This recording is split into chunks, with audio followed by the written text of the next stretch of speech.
And आज मैं article 1 से आर्टिकल 4 का एक छोटा सा ब्रीफिंग आप देती हूँ तुम लोगों को, जिसमें कि part 1 deals with article 1 and 4, जिसमें कि हम बात करते हैं union and it's territories. I repeat, article 1 से article 4 talks about the union and it's territories. Now एक समिंग अप आर्टिकल 1 है क्या, तो बहुत ही कीवर्ड है इंडिया और भारत, ये कीवर्ड है. And now working upon it हमें पता चलता है कि इंडिया और Bharat is considered as we are talking about our country. That means there's no discrimination in the word. There is no difference whether we call it India or we call our country Bharat. Article 1 says it as a first thing. Then Article 1 also talks about a key word called Union of States.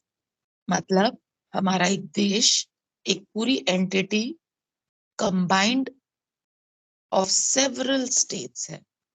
मतलब कि हमारी देश की identity जो है वो combining all the states and considering them as one whole is the country that we call India या भारत.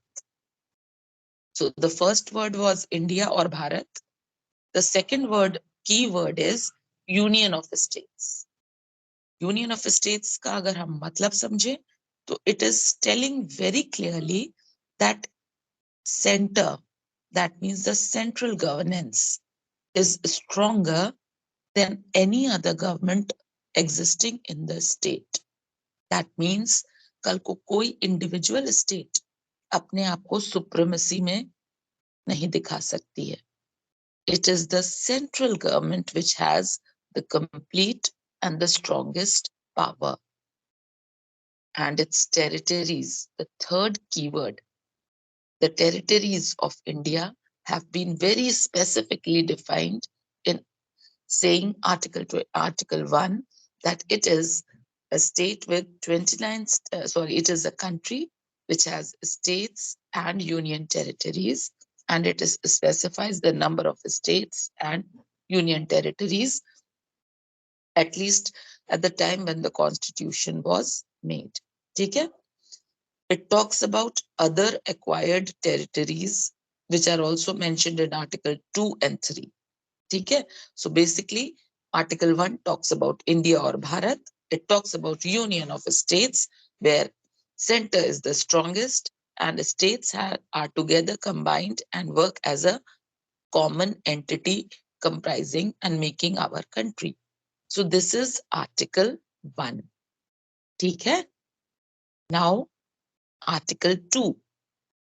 इतनी बड़ी बुक पढ़ने के बाद the summary of it so that you get it straight in your head. कल को कोई भी क्वेश्चन आ रहा है, एटलीस्ट ऐसा नहीं है कि आपको बुक खोल के रटना पड़े. There are certain keywords which make your answer complete and correct. तो आर्टिकल 2 के जो कीवर्ड्स है उसके कीवर्ड्स है एडमिशन ऑफ न्यू टेरिटरीज. मतलब कि in Article 2, we talk about the word कि the new territories can be added or subtracted from a previous territory. आप एक ही स्टेट से कोई पार्ट लेकर नया यूनियन टेरिटरी बना सकते हो या फिर स्टेट बना सकते हो.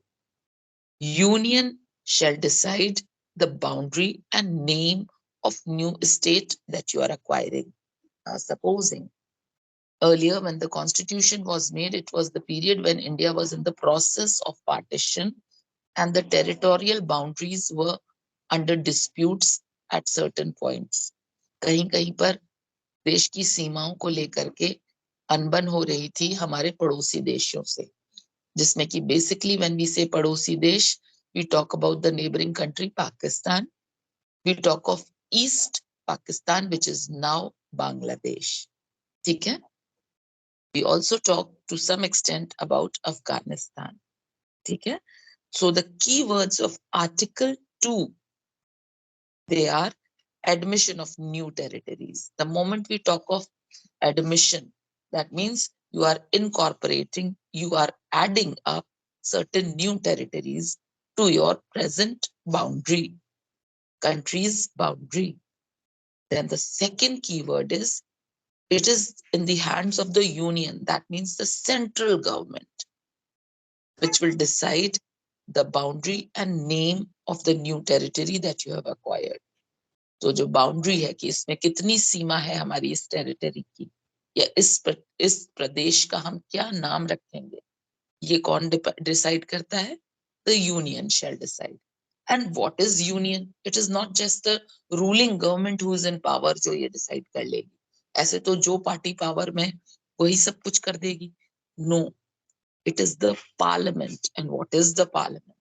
Parliament consists of the governing party plus the opposition. So parliament with simple majority would decide the boundary and name of the new states. Now simple majority क्या होता है? Simple majority means supposing there are 100 members present. Out of those 100 members who are present, if 51 also opt, yes, we agree for this, then it can be made so. Okay? So simple majority simply means a little more than the majority. Majority would be 51 and simple majority is 51. I mean, absolute half is the equal and majority is you get one more vote for it. So that is a simple majority. Okay? Absolute majority means you get 100 out of 100. Okay? So, or maybe 90 out of 100. That would still be called absolute majority. Okay? So Article 2 के keywords हैं admission of new territories and union shall decide the boundary and name of the new states which you are acquiring, which the country is acquiring. Now, Article 3, the keyword of it, so that you remember what exactly is Article 3. It simply talks about the existing estates. जो अभी वर्तमान में, उस समय वर्तमान में, that means the time of partition when the constitution was made, somewhere in 1948 to 50. उस समय पर जो भी existing states हैं, Article 3 talks about that.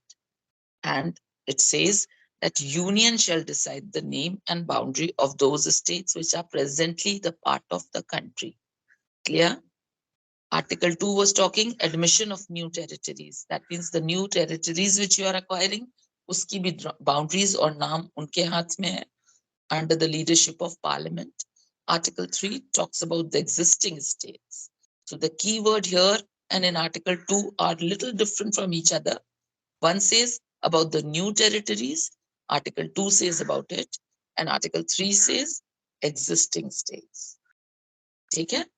Then we talk of Article 4. Now, before that, Article 2 and Article 3.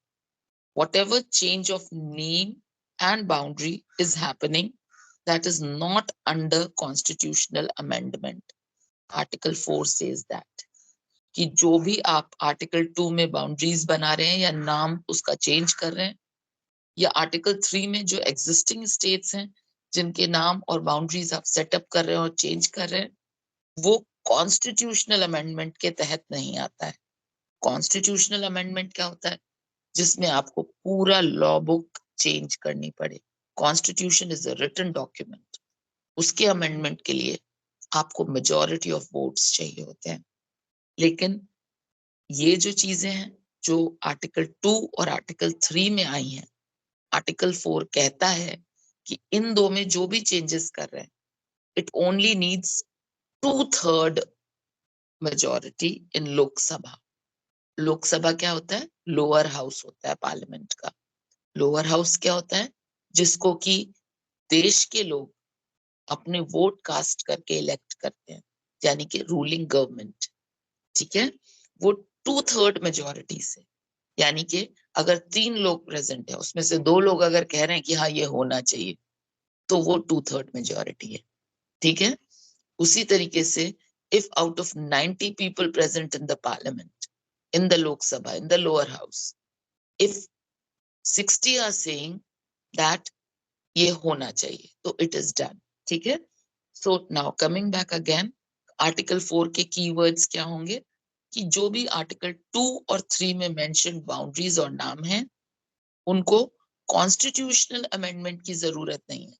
They can be changed by simple majority, that is 2/3 majority in Lok Sabha, and then it can be sent to Rajya Sabha to for approval। ठीक है, राज्य सभा क्या है? ये upper house है जो कि इनडायरेक्टली इलेक्टेड है हमारे द्वारा। Any person who is 18 plus of age is an Indian citizen can cast his vote and elect his representative. वो रिप्रेजेंटेटिव हमारी कंट्री को गवर्न करता है।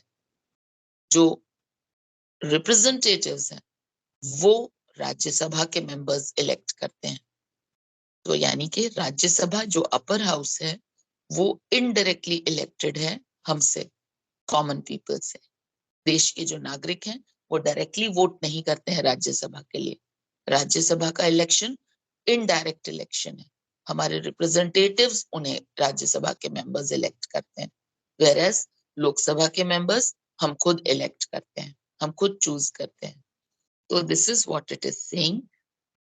इट इज सेइंग कि आर्टिकल 4 को कोई भी कॉन्स्टिट्यूशनल अमेंडमेंट की जरूरत नहीं है 2 और 3 के चेंजेस लाने के लिए।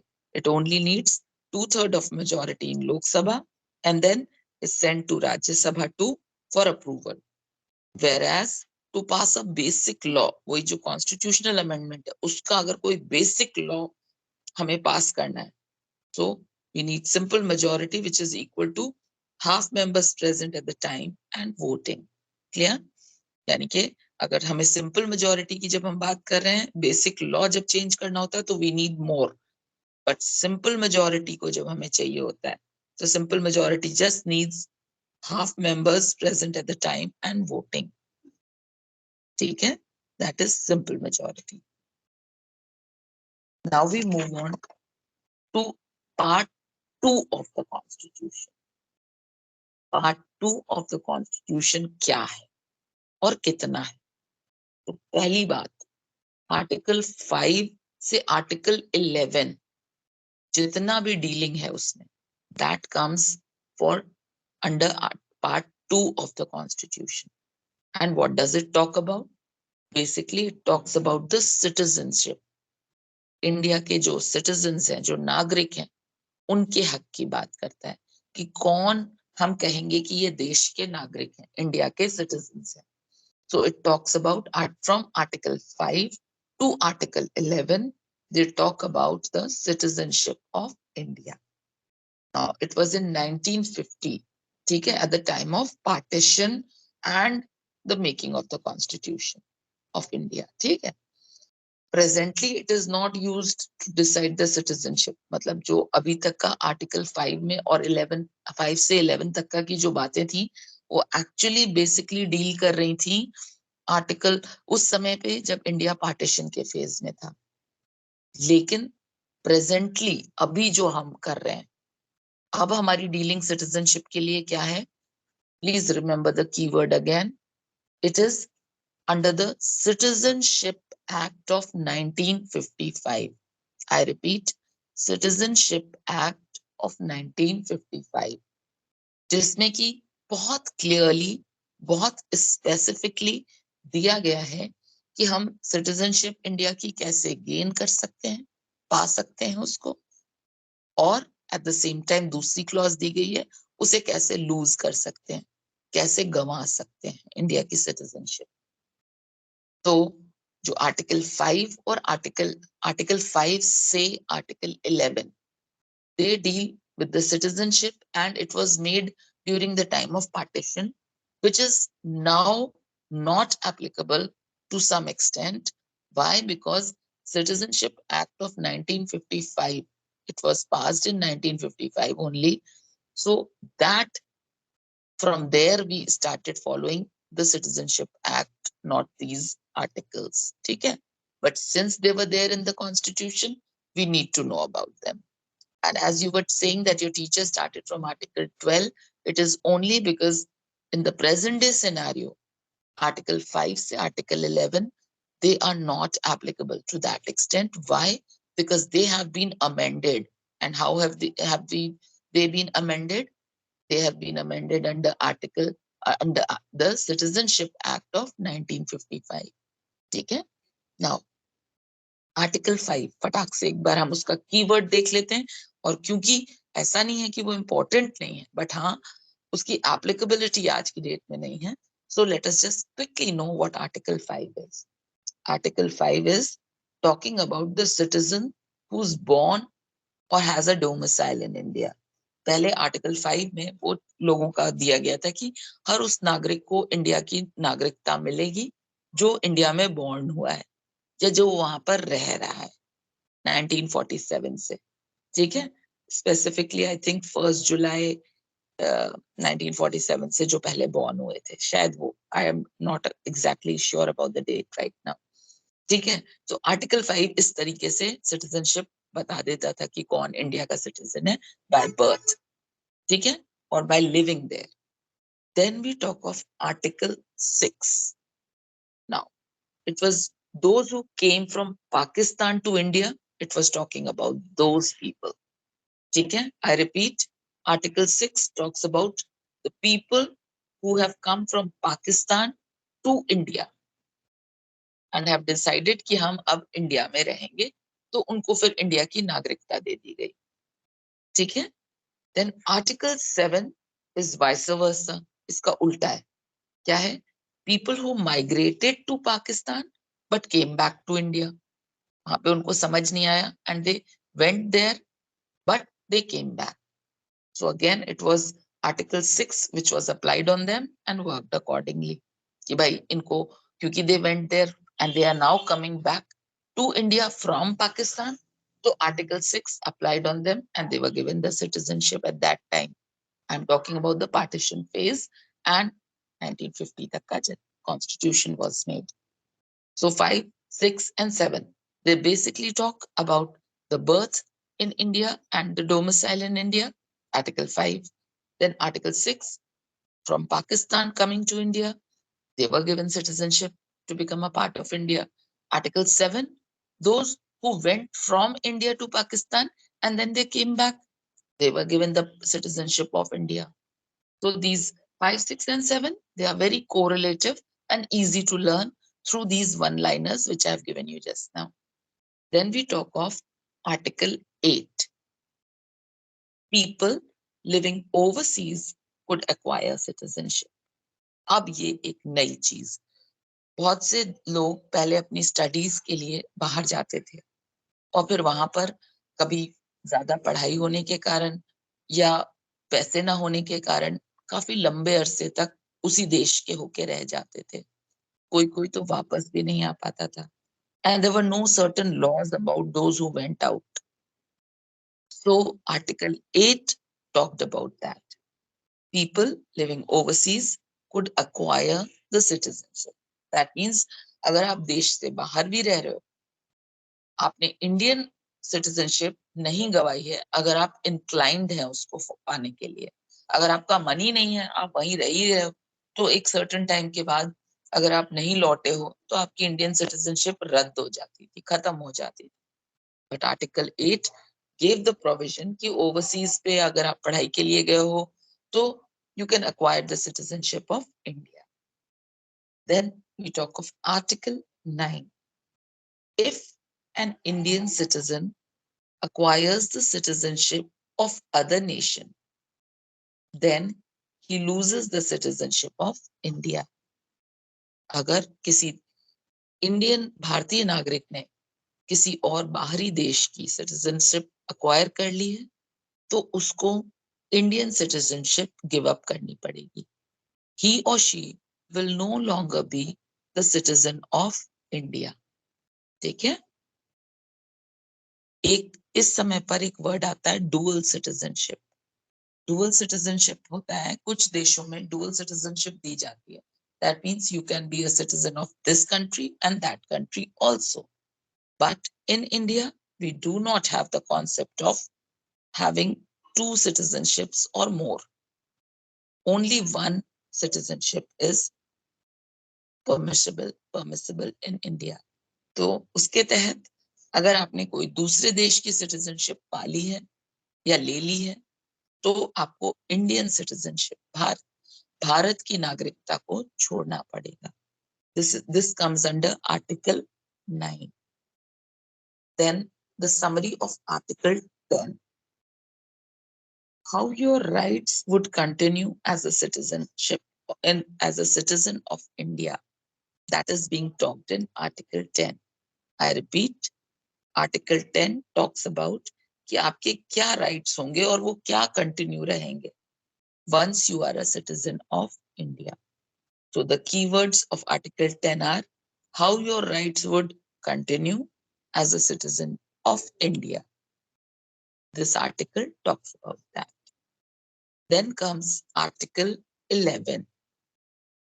Article 11 says that Parliament has the authority to change the acquiring of citizenship, and through this, it was then introduced a new term called Citizenship Act of 1955.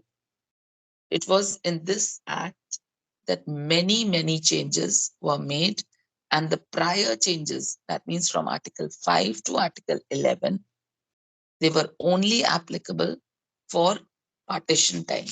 Okay? There were new citizenship rights made for the people to follow them. Okay? Now, before I go further, I would just like to give you a brief picture of this. This is the summary which I have made for you all for Article 1, 2, 3, 4. I've written it in detail, and I would be sending you the photograph of it. Okay? Then I have also gone and wrote about the brief notification about these articles. This makes it quite easy and accessible for you. Next, we talk of Citizenship of India Act of 1955. Now, why are we taking it here? Because this particular part 2 talks about the citizenship. ये देश के कानून, नागरिकता के कानून के बारे में बात करता है. So, talking about these articles is okay, but knowing the present day scenario of it is also very important. So then we talk of the Citizenship Act of India 1955, and in that we give two headings for it. Number one, how to gain a citizenship, and then the second is how to lose the citizenship. Now first, we'll talk about gaining a citizenship. Now here we talk about it as by birth. Number one, it is by birth that we, since those who are born on 1st July 1947, okay, it was ended as immigrants coming from Bangladesh, etc., when gave birth to a child, that child was given Indian citizenship. So this was now ended. Now this was not applicable, this was not necessary, and so it stopped. So basically, by birth जो हमको पहले हम citizenship दे रहे थे, you can gain a citizenship if you are born there. It was nullified. It came to an end. क्यों? क्योंकि क्या हो रहा था, जो बहुत सारे इमिग्रेंट्स थे, जो बहुत सारे बांग्लादेश से लोग आ गए थे, या फिर अफगानिस्तान एंड पाकिस्तान से हमारे देश में सेटल होने आ गए थे, और उन्होंने, क्योंकि उनकी सिटीजनशिप वहां की थी, but they gave birth to the children and the children were born here. So giving citizenship to them, it was under this act, Citizenship Act of 1955, that it was said कि by birth वाला हमें cancel करना पड़ेगा. So it was ended then. ठीक है? So now the second clause of gaining a citizenship was by descent.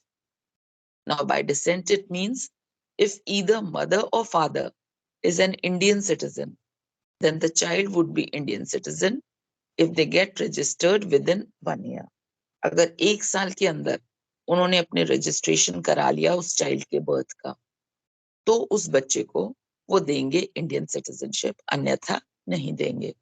लेकिन उसके लिए जरूरी है कि माँ या पिता में से कोई एक इंडियन रेजिडेंट हो, इंडियन सिटीजन हो, वो यहाँ पर रहता हो, ठीक है।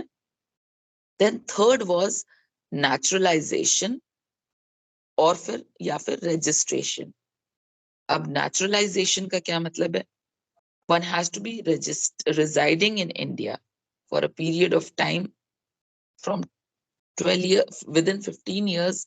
अगर 15 साल में 12 साल इंसान इंडिया में रहा है तो उसको नेचुरली इंडियन सिटीजनशिप मिलेगी, जिसमें कि वो अपने देश आता जाता रहा है तो भी चलेगा, लेकिन 15 साल में वो 12 साल रहा हो इंडिया में, और फिर जिससे कि कह सकते हैं हम 14 साल में वो 11 साल तो रहा ही हो और 1 साल जरूर से पूरा साल रहा हो। Got it? I repeat again. 15 साल का टेन्योर दिया उन्होंने नेचुरलाइजेशन में, मतलब जिनको कोई, सपोजिंग कोई आउटसाइडर है इंडिया में आके रहने लगा, तो अगर वो टोटल 15 साल से इंडिया में है, लेकिन हाँ वो 14 साल जब तक हुए थे तब तक वो जाता रहा हो, आता रहा हो, कुछ समय अपने देश में कुछ समय यहाँ, प्लस एक पूरा साल उसने इंडिया में बिताया, सो द टोटल टेन्योर 15 में से 12 साल उसने इंडिया में बिताया, और या फिर कह सकते हैं 14 साल में 11 साल बिताए हों और 15वें साल में वो पूरे साल यहाँ रहा हो। 1 complete year he should have been residing in India, plus 14 साल में वो एटलीस्ट 11 साल तो इंडिया में रहा हो, आता जाता रहा हो तो भी। तो इस तरीके से उसको नेचुरलाइजेशन ऑफ सिटीजनशिप इंडिया की मिल जाएगी। ये सिटीजनशिप एक्ट ऑफ 1955 ने कंफर्म किया। Then the fourth way of acquiring Indian citizenship was by incorporation of territories. That means वो territories like Sikkim, Pondicherry, they were not part of Indian territories earlier. They were under colonial rule. Colonial rule मतलब British सरकार के हाथ में थी वो बहुत साल तक का, तो उनको इनकॉर्पोरेट किया गया लेटर। तो उसके जो लोग थे उनको भी इंडियन सिटीजनशिप मान की ही उपाधि दी गई। सो दैट मीन्स जो टेरिटरीज उन्होंने बाद में इनकॉर्पोरेट की या बाद में एक्वायर की, उन सिटीजन्स को भी इंडियन सिटीजन्स ही कहा गया। So there were 4 ways under Citizenship Act of 1955 through which you can gain Indian citizenship.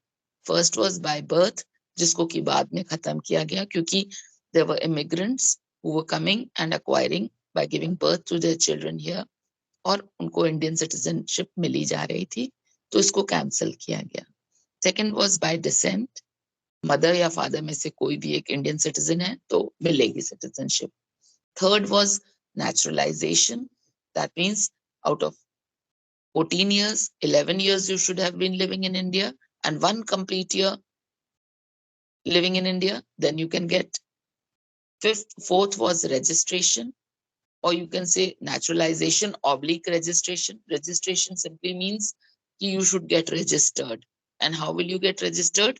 Once you are living for 11 years in India, plus 1 complete year in India, since 15 years, then you can get the registration.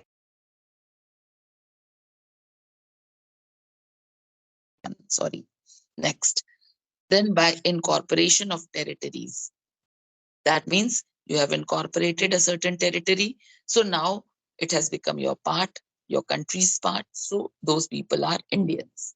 Now, the other clause which it talked about was losing the citizenship. Citizenship को कैसे lose करेंगे? कैसे lose करते हैं? या कैसे कर दिया? So first clause was renunciation. Renunciation means, you must have heard it in history, Buddha renounced the world. He left the world, the worldly pleasures. Okay? So renunciation comes from a very historical background of Buddha also. So we talk of renunciation here. It means willingly they give up the citizenship of India. If one is residing away from India and is willing to give up the citizenship of India, that is called renunciation. So how do you lose the citizenship of India? The first way is, the keyword is renunciation. That means willingly you give up the citizenship of India because you are living somewhere else. Then the second way is deprivation. Now, what does this mean? You deprive the citizenship if you are out of India for more than 7 years or plus. That means once you are away from India for more than or 7 years, that means 7 साल plus उससे ज़्यादा अगर आप देश से बाहर हो, then automatically you are deprived of that citizenship. आप इंडिया की नागरिकता, भारत की नागरिकता खो देते हो अगर आप 7 साल plus years से बाहर हो देश से. So that is called deprivation. That means आपको deprive किया गया उस citizenship से. And you lose the citizenship of India. Then third is termination. As the word tells you, as soon as you acquire the citizenship of any other nation, India's citizenship is terminated. आप India की citizenship से, नागरिकता से बेदखल करते हैं, बेदखल हो जाते हैं. So termination means बेदखल करना. जैसे ही आपने दूसरे देश की नागरिकता पाली, इंडिया की नागरिकता आपको खोनी पड़ेगी, बेदखल होना पड़ेगा. So India does not allow dual citizenship. ठीक है? Why we discussed? Because we are under part 2 discussing the citizenship of India. And so we need to know the present scenario of which is prevalent nowadays. Now, in the same connection, इसी से related कुछ important terms हैं. NRI, PIO या फिर OCI. Any one of you present here? I mean, only one is present here. NRI का मतलब जानते हो? You must have heard about it. You can open your mic and tell me if you know. हाँ ma'am, जो बाहर से आते हैं वो ना, हाँ, जो बाहर से पढ़ के आए हैं. यस, जो बाहर से आते हैं या बाहर से पढ़ते हैं, नहीं तुम्हें थोड़ा सा पता है, लेकिन the correct word is non resident Indians. यानी कि जो देश में तो नहीं रह रहे हैं, देश से बाहर रह रहे हैं, लेकिन इंडिया के हैं, भारत के हैं, भारतवासी जो विदेश में रह रहे हैं. ठीक है? They are called NRIs. ठीक है? और एनआरआई का फुल फॉर्म है नॉन रेजिडेंट इंडियन.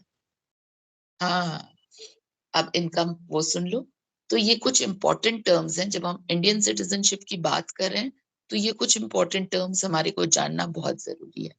और ये क्या है? इंडियन सिटीजन्स जो कि बाहर रह रहे हैं, residing outside of India for more than 180 days.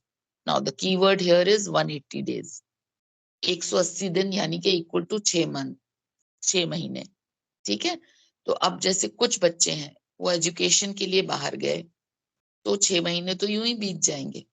And supposing आपके पास पैसे नहीं है वापस आने के क्योंकि टिकट महंगा है, तो आपकी इंडियन सिटीजनशिप आप खो नहीं दोगे. इसीलिए ये टर्म बना एनआरआई का. ये वो सिटीजन्स हैं जो हैं इंडिया के, लेकिन दे आर रिजाइडिंग मीन्स रह रहे हैं. It's a nice word in English, residing. ठीक है? RESIDING. So non residing Indians जो कि बाहर रह रहे हैं देश के, वो इंडियंस ही कहलाएंगे. तो ये सब किस में आ रहा है? सिटीजनशिप एक्ट में ये सब मेंशन किया गया कि भाई कुछ बच्चे हैं जो बाहर पढ़ने गए हैं और वो नहीं आ सकते इतनी जल्दी जल्दी, तो उनकी सिटीजनशिप ना छीनी जाए. उनको कम से कम 2 साल तो लगेंगे, इसलिए उनको एनआरआई कहना का टर्म यूज किया गया. ठीक है? देन इंडियन सिटीजनशिप एक्ट के तहत ये नया टर्म आया NRI. ठीक है? Now, after that, there is another term which is very important when we talk of citizenship. The term is PIO. Have you heard, Priyanka, PIO के बारे में पता है?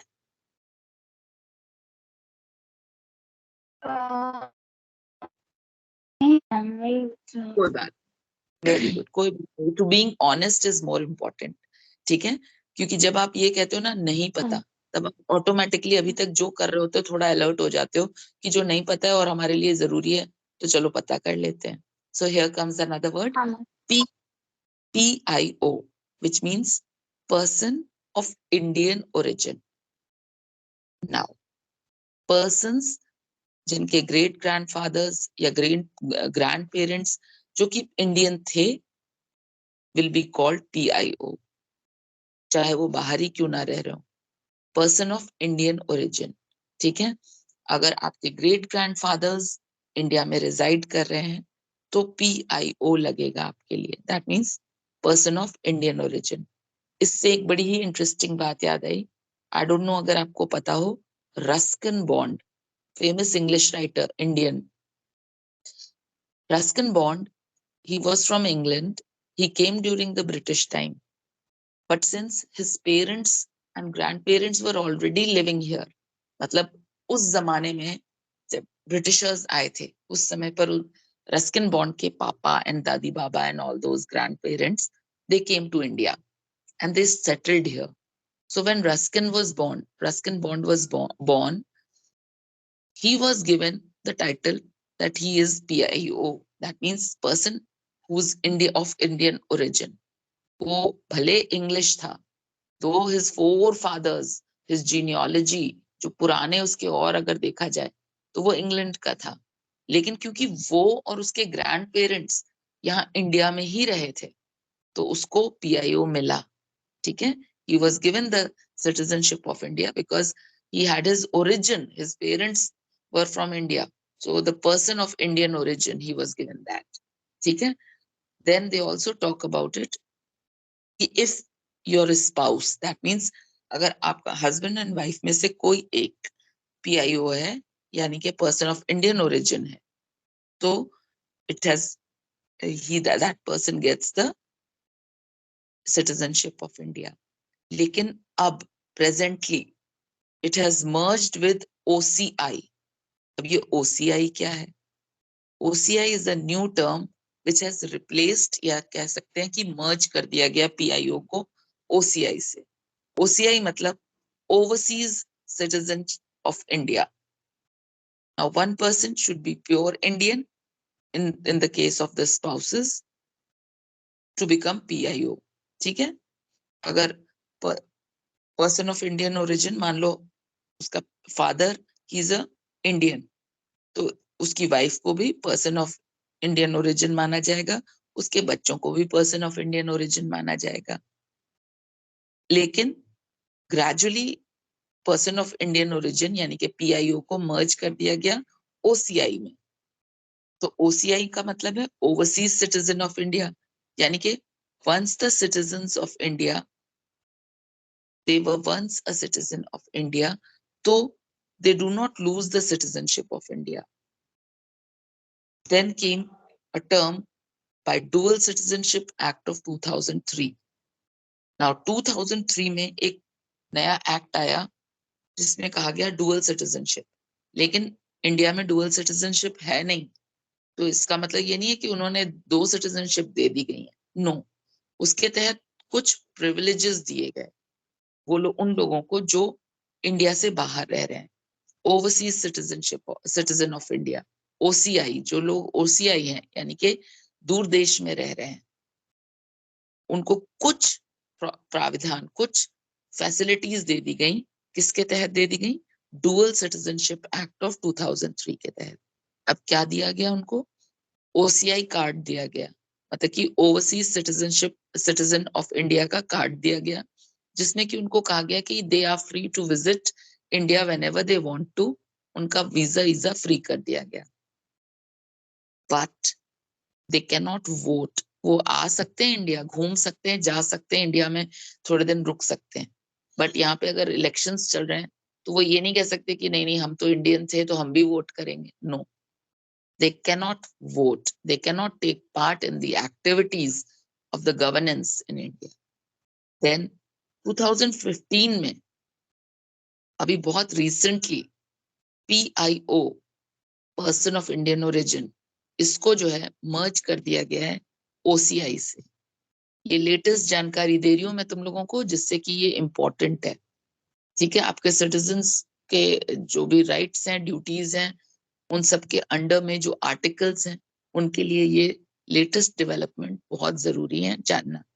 So it was in 2015 that PIO was merged with OCI.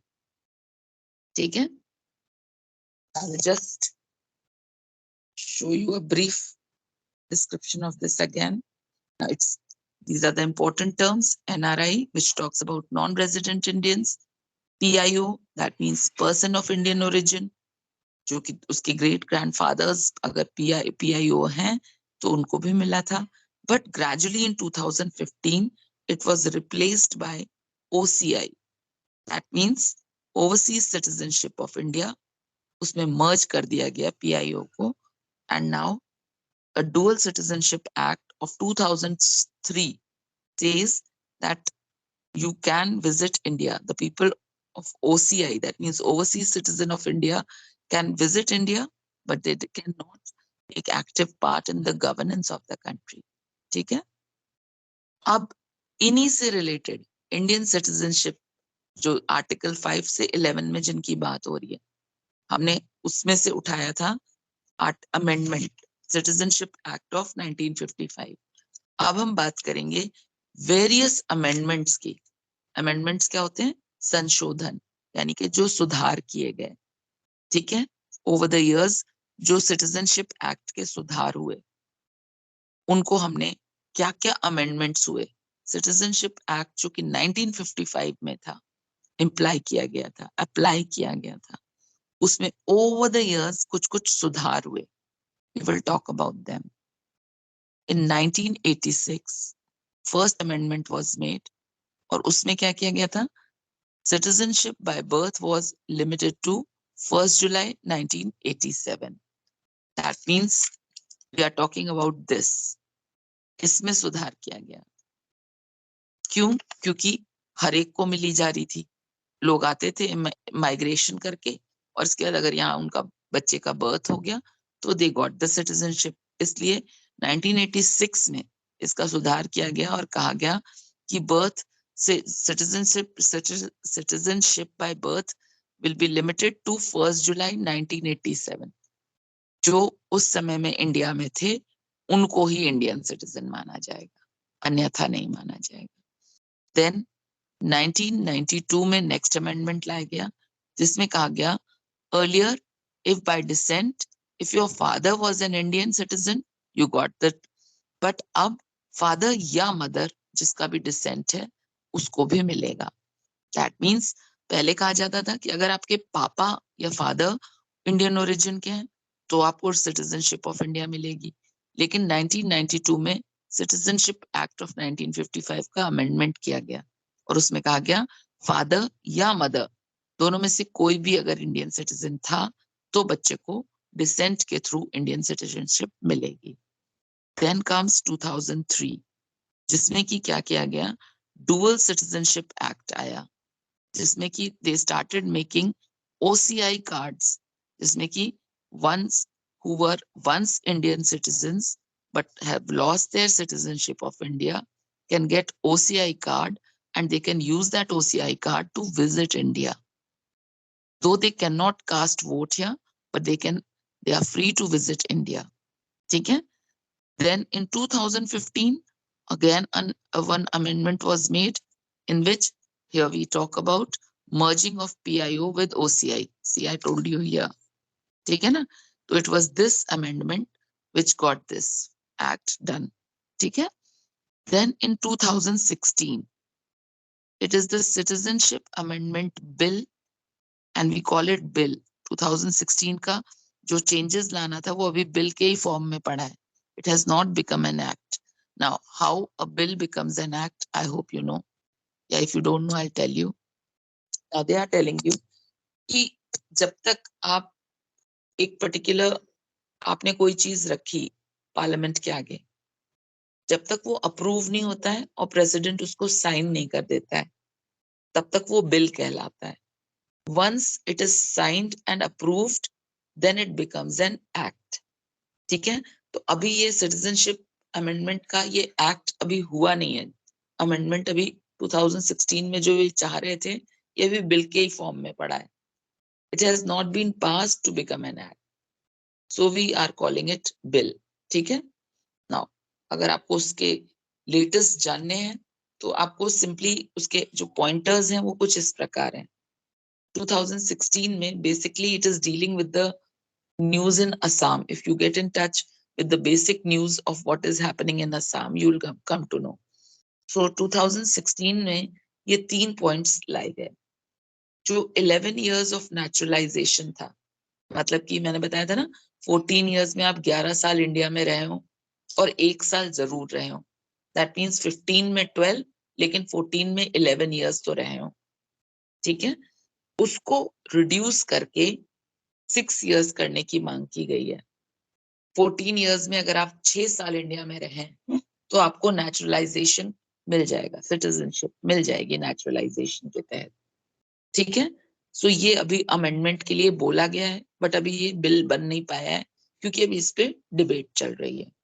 Then second point इसका ये कहता है कि जो माइनॉरिटीज हैं, यानी कि जो नेबरिंग कंट्रीज से हमारे लोग हैं, जैसे कि अफगानिस्तान, बांग्लादेश या पाकिस्तान, अब उसमें जो माइनॉरिटीज हैं उसमें कौन कौन माइनॉरिटीज में है?